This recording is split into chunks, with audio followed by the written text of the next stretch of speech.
ঝটপট করে বানিয়ে ফেলি, চলুন সর্ষে বাটা দিয়ে ট্যাংরা মাছের ঝাল।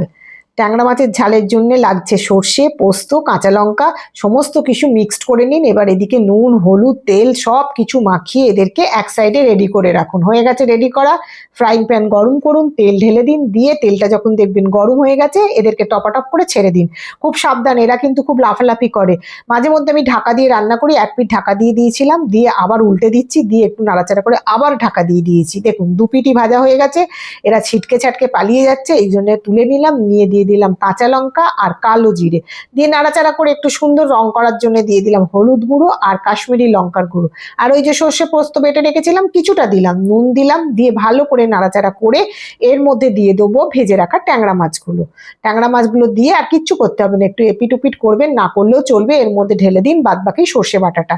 যখন টকবক করে ফুটবে ঢাকা দিতেও পারেন, নাও পারেন, সার্ভ করে দিন, ফাটাফাটি খেতে হয়।